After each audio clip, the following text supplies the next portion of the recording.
చిన్న కథ. చిన్నప్పుడు మా అమ్మ మాకు చెప్పింది. ఒక తల్లి కాకి తన బిడ్డకు ఆహారం ఎలా సంపాదించుకోవాలో స్వయంగా నేర్పించే విధానంలో ఒకరోజు ఒక చెట్టు కింద కూర్చొని బిడ్డ గురించి చాలా బాధపడుతుందంట తల్లి కాకి. "నువ్వెలా బ్రతుకుతావో ఏంటో చిట్టి తల్లి, నీ గురించి నా బాధంతా" అందంట. ఈలోపు చెట్టు కిందకి కొంతమంది పిల్లలు తినుబండారాలు వాళ్ళ చేతిలో పెట్టుకుని వచ్చి కూర్చొని ఆడుకుంటూ ఉన్నారంట. "ఈరోజు మళ్ళీ నీకు నేను బోధిస్తాను, ఆహారం ఎలా సంపాదించుకోవాలో చూసి నేర్చుకో" అని చెప్పి తల్లి కాకి ఒక చిన్న పుల్ల ముక్కను విరిచి అక్కడ కూర్చున్న చెట్టు కింద కూర్చున్న పిల్లలు ఒకరి నెత్తి మీద వేసిందంట. తలకి ఏంటా గుచ్చుకుంది అని ఎవరి నెత్తి మీద అయితే ఆ పుల్ల పడిందో ఆ పిల్ల తల ఎత్తి చూసే లోపు చేతిలో ఉన్న తినుబండారం తల్లి కాకి కొట్టుకెళ్ళిపోయిందంట. ఇలా మనం ఆహారం సంపాదించుకోవాలి చిట్టి తల్లి అని చెప్తే, "చూడమ్మా నేను ఇప్పుడు ఏం చేస్తానని" చెప్పి పిల్ల కాకి మళ్ళీ అదే చెట్టు కింద కూర్చుని అదే పిల్లల్లో ఒకరి నెత్తి మీద రెట్ట వేసిందంట.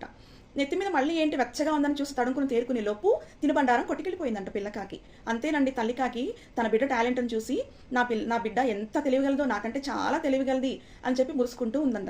అప్పుడు అందంట పిల్లకాకి, "ఇలా బ్రతకాలమ్మ మనం, మన చేతిలో ఆయుధాలు అక్కర్లేదు, మనమే ఆయుధంగా మారాలి" అని తల్లికి బిడ్డ బోధించిందంట.